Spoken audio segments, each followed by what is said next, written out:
once again, welcome to UPLA. Ayan. Oh, paano tayo? Yan. So, what is UPLA? UPLA is a professional association that unites, supports both commercial and industrial laundry businesses in the Philippines. So in UPLA, we promote industry standards. We provide training, education, and we create a community where laundry entrepreneurs can learn, grow, and succeed together. So in this photo, you can see these are all our activities before. Before pandemic, during and after pandemic, nagkaroon kami ng mga ganitong klaseng mga activities. UPLA is an SEC registered association. It was the founding date was last February 14. It's a Valentine's Day, 2020. So what is the primary purpose of UPLA? This UPLA purpose is to organize and unite commercial and laundry and industrial laundry businesses, owners, operators, and users and stakeholders here in our country. The purpose is to promote professionalism, operational excellence, and industry advancement. Our association provides educational program, as what Sir Leo mentioned earlier, technical guidance, capacity building activities, collaborative platforms to uplift the service standards, enhance the business practices, and foster responsible and ethical conduct among its members. So dito sa UPLA, it doesn't mean na tayo-tayo lang 'to.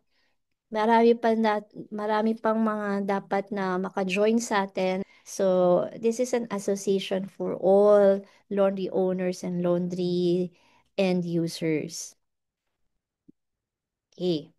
So who are the UPLA BOT or the Board of Trustees and Officers? As you've all known, Mr. Rohel Tapang is the president of UPLA.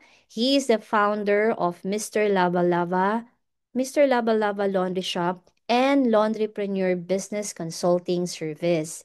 He is a speaker and the author of Laundry Business Owners Steps to Success Guidebook. He is focused on business and laundry industry development.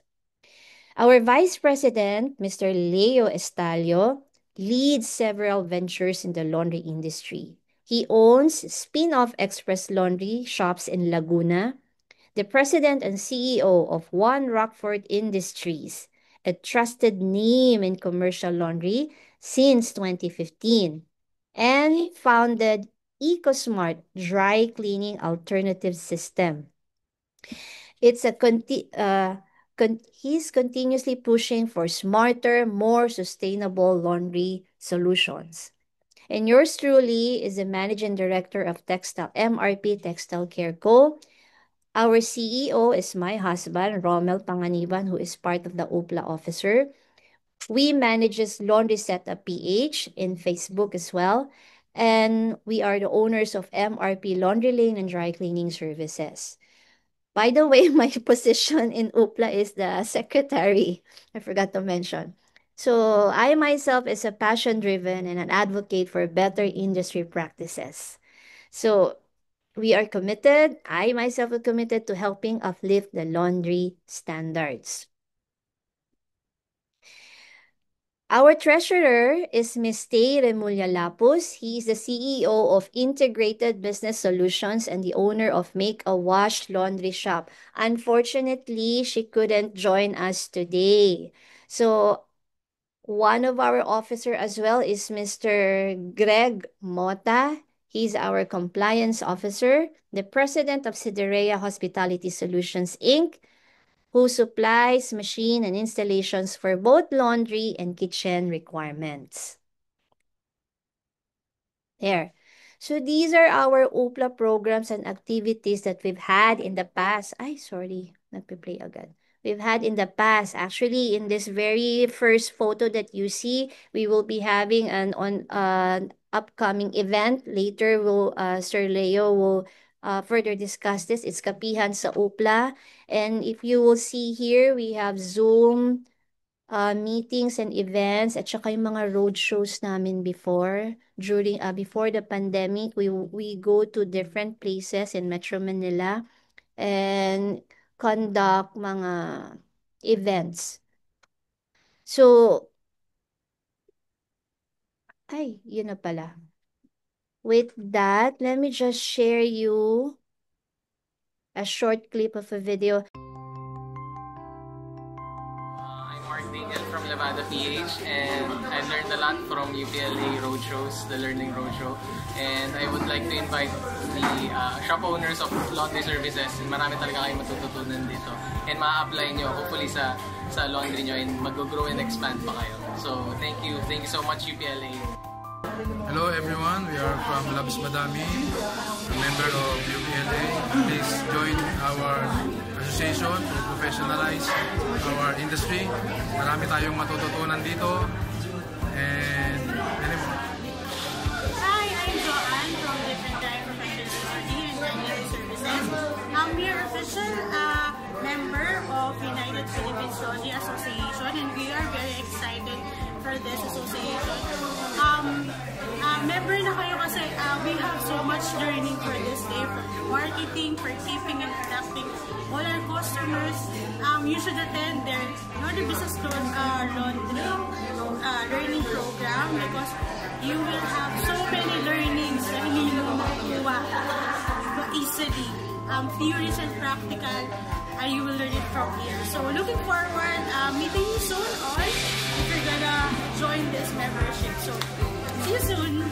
So I'm also May Paraan, so you can call me Sel. So we have a branch in Silang, Cavite. So it's our 7th year.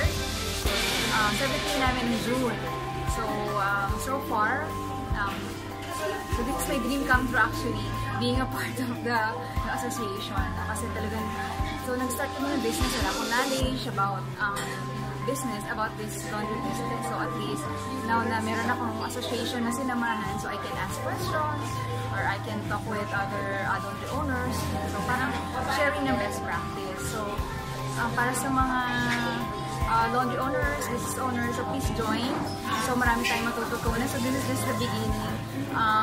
Sa tingin ko, marami pa tayong magiging sessions or training, seminar about laundry. So magiging fruitful ito para sa atin.